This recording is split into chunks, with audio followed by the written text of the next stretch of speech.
Баткен районуна караштуу Көк Таш айылында кайрадан атышуу кыргыз жана тажик жарандардын ортосунда чыр чыкканын аталган айылдын жашоочулары билдиришүүдө. Окуя 2-июнга караган түнү болгон. Айтымда кошуна эл ок чыгарып, анын кесепетинен Портер унаасынын айнектерине тийген. Мурдагы президент Бакиевдин маалымат каражаттарына жарыяланган кайрылуусуна башкы прокуратура жооп кайтарды. Анда Бакиев жана анын туугандары баласы өзгөчө оор жана оор кылмыштар үчүн айыпталып жаткандыгын эске салат.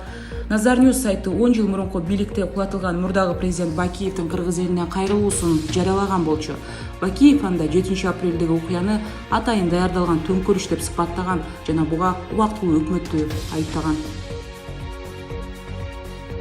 Блогер Элвербек Сыдымановдун соту башталып, техникалык себептерге байланыштуу сот башка күнгө жылды.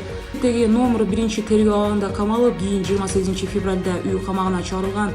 Инстаграмда Сыдыман деген ат менен белгилүү блогер буга чейин өзүнүн баракчасы аркылуу түз эфирде Кыргызстандын айрым областтарындагы колдонулган сөздөрдү сындаган. Москвада кыргызстандык 5 айлык боюнда бар келин каза болду. Эрмек Шүкүров аттуу жаран билдиргендей, 31 жаштагы келин Москвада ооруканада жаткан. Орусияга жылдын башында келген. Дарыгерлер анын өмүрүн сактап калыш үчүн операция жасашкан. 5 айлык баласы 3 күн жашап чарчап калды.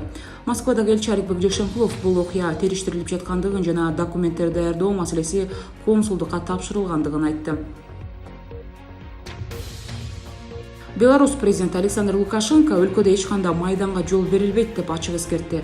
Алдында Минск жана башка шаарларда президенттик шайлоого катышкысы келген оппозиция өкүлдөрү жүрүштөрдү өткөрүүдө. Эске салсак, майдан деген сөз европачыл митингдердин символуна айланган. Тагыраагы 2014-жылы ошол кездеги президент Виктор Януковичке каршы акциялар башталган эле. Ошондой эле Лукашенко анда акциялар өлкөнүн эгемендигине коркунуч келтирет, аларды армия, КГБ жана бардык эл тарабынан коргош керек деген сөзүн белгиледи.